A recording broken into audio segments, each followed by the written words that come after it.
The point is, there are certain jobs that are greatly valued in our society, and there are others that are not. And maybe we should rethink some of those options.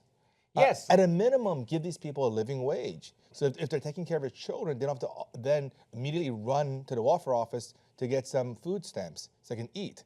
That seems crazy to me. It seems crazy because it is crazy, right? I remember it used to be, first of all, growing up in America, it was 2 chickens in every pot. Right? No, it was 2 cars in every garage and a chicken in the pot, right? And everybody, and if you're willing to work full time, 5 days a week, you would give a living wage. That was the promise of America. It was FDR. That's all gone now. It's gone, and we've moved to a winner-take-all society where if you're the CEO of McDonald's, you make millions and millions of dollars. If you're a worker at McDonald's, you make minimum wage, and you got nothing. And that's really unfortunate, but that's just the way it's becoming. It's a winner-take-all system. Yeah, that favors the owner class, favors patent holders, favors the 1%, right? Because we all know the economy's doing great. Wall Street's breaking records all the time. Corporate profits are breaking records. And we had 72 straight months of economic growth. Yeah. And guess who got it all? The upper 1%, because the system is broken. We have a broken system. We have people, just like we said, people who work full-time in the richest country in the world for some of the richest companies, and they make poverty wages. Yeah, it's an amazing stat that we talked about a couple episodes ago. I can't get over. I've been telling everyone about this, that 51% of Americans who work make $30,000 or less. Or less. That's crazy. So I like to tell people this. So just think of this. Rachel Maddow, who makes $7 million a year, that's $30,000 a day. She makes more in one day than most Americans make in an entire year. You still want to get your news from that person? I don't. Let's go back. There's a little bit more of this video.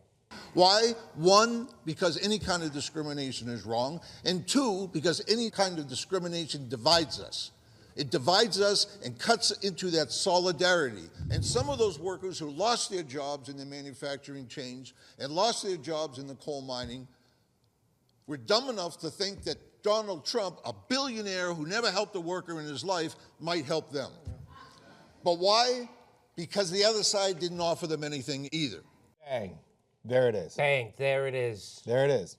There it is. Everybody's wagging their finger at Donald Trump voter. You stupid. You're an idiot. You're this. You're that.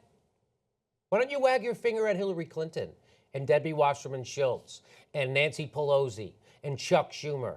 People who actually have a responsibility to meet the needs of their people, and they're not doing it at all. You know whose needs they're meeting? They're meeting Lloyd Blankfein's and Jamie Dimon's needs. Those are the needs being met in America. Or the CEO of Exxon, or the Energy Transfer Partners. Those are the needs that get met in America. That's who the politicians serve. And these people know it. That guy just said it. He said, you're going to wag your finger at the people who voted for Donald Trump when the other side is offering them nothing?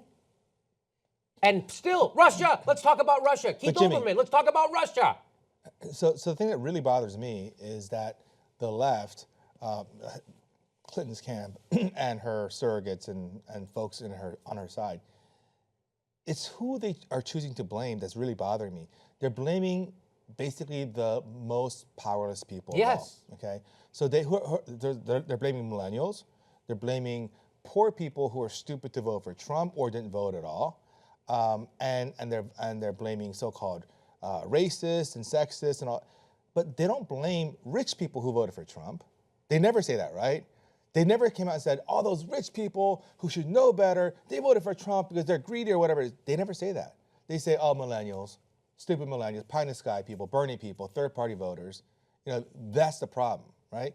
So they don't even blame the powerful. They always blame the powerless. They never blame themselves. They blame somebody else. And I'm so frustrated because they also think this is a fucking game.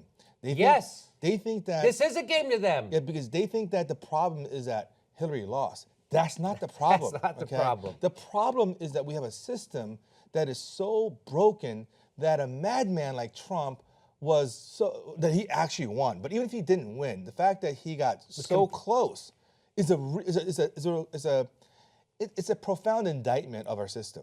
right? Yes, it should be, but it's not. Those people are Russia, Russia, Russia. It wasn't our system. So- Nancy Pelosi says we don't have to do anything different. It was Russia. It's Russia, So Russia. if things had gone differently and Hillary had squeaked by winning Michigan and winning Pennsylvania and Wisconsin, to me, it's not that much better, if at all, right? I know that's the problem. To me- That's what this guy's saying. Yeah. Hillary Clinton wouldn't have did anything for these people. Go ahead. Yeah, but for many of the Democrats, then everything would have been fine. Then she wins and our side wins. Yippee!